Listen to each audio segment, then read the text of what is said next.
And there are growing questions about the future of the Environmental Protection Agency on everything from potential cuts to key climate policies. So let's bring in Tracy Wholf. She is the senior coordinating producer on climate coverage here at CBS News. Tracy, great to be with you. We've been watching Elon Musk's Doge make widespread cuts across federal agencies, many of them, most of them. What kind of impact could we see at the EPA? Yes, so yesterday during President Trump's first cabinet meeting, he was sitting adjacent to Administrator Lee Zeldin, and he indicated that he would like to see a 65% cut in the people of the environment. That's exactly what he said.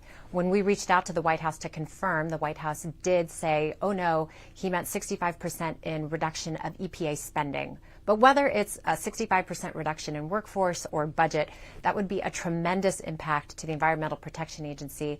And their whole mission is to protect clean air, clean water, and enforce federal laws like the Clean Air and Clean Water Act to make sure that we have a safe and healthy environment. Yeah, speaking of clean air, in 2009, the EPA identified greenhouse gases as a threat to public health.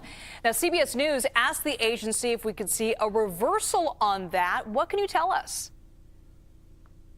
Yes. So, as you said, in 2009, there was this thing called the endangerment finding, and that is where the EPA said that greenhouse gases are a threat to public health, and that then gave the agency the ability to regulate greenhouse gas emissions under the Clean Air Act. So in President Trump's first term, there was some talk about trying to review this finding, see if there was a way to revoke it. That didn't end up happening, but on President Trump's first day in office, he signed an executive order where he mandated that the EPA and its soon-to-be administrator, who is now Lee Zeldin, to review that finding and see whether or not it was still legal and applicable.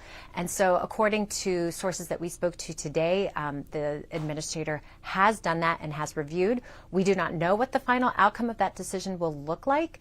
I would say it does feel like they will maybe attempt to revoke that finding, and that would be pretty detrimental because that really is the whole reason why the federal government has been regulating greenhouse gas emissions in the power sector and the transportation sector as a means to not only address climate change, but also to help public health. So should that finding be revoked, you could see a lot of different regulations fall apart, and the big reason why critics of the finding would be happy to see it go away is because they do believe that it's been quite costly to comply. But there have obviously been some great things in terms of addressing public health and addressing climate change by having that finding stand in place. So we will wait and see what happens. Yeah, lot to wait and see about with these different cuts. Tracy Wholf, thank you so much.